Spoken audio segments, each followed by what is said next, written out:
Hey guys, Bruce Green here from Dynamics of Aggression. Today I want to talk about a pretty unusual malfunction known as brass over bolt, or some people know it as a bolt override. What it is basically a piece of expended brass gets jammed between the top portion of your bolt and the inner part of your upper receiver and your charging handle, completely rendering the gun useless. And a lot of people think that it's catastrophic failure. A catastrophic failure is something basically you need tools to fix, and that's not the case. There's actually a pretty simple fix for it. So what I'll do first is I'll set it up for you and show you how to do that, and then I'll show you how to clear it. Alright, to set this up, just go ahead and charge the weapon. I'll be using snap caps today. It's completely inert round. It's made of entirely made of aluminum. There's no primer, no projectile. So what I'll do to set that up, first step is I'll start with a clear weapon.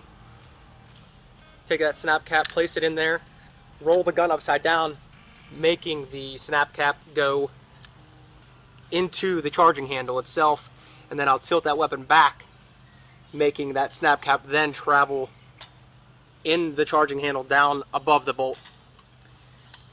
I'll then take another snap cap, insert that mag, and then send the bolt home. And what you end up with is brass over bolt. Alright, there's a round above the bolt, and then there's a round halfway kind of in the chamber, but not really. So now I'll show you a real broken down version of how to fix that. So I would be engaging, I get a mushy trigger, nothing happens, so then I would know I need to identify because it's probably a double feed.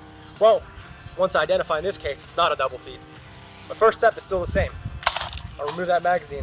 The round that was in the chamber, or partially in the chamber, fell out. So that portion of the problem is gone.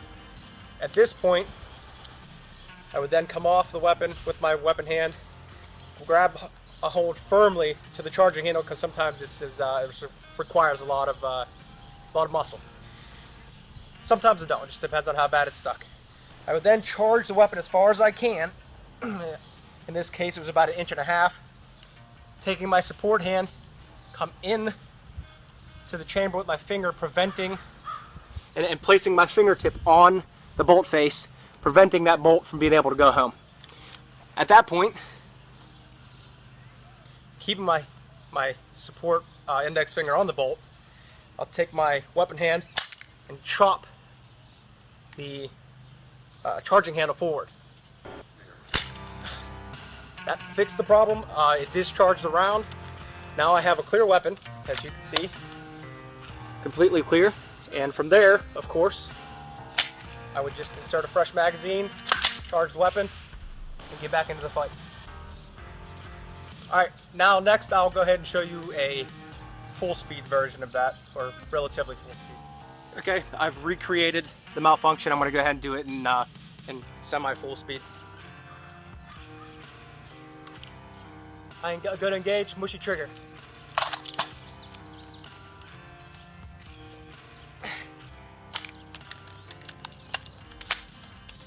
Reload, back in the fight.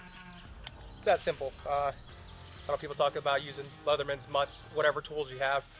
All it takes is a little bit of finger finesse and strength.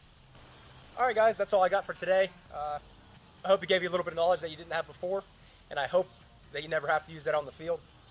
But it's important that you know how to do it in case you do. So follow along, like and subscribe to the YouTube channel. Check us out on Facebook, like us there. And until then, stay safe, train hard.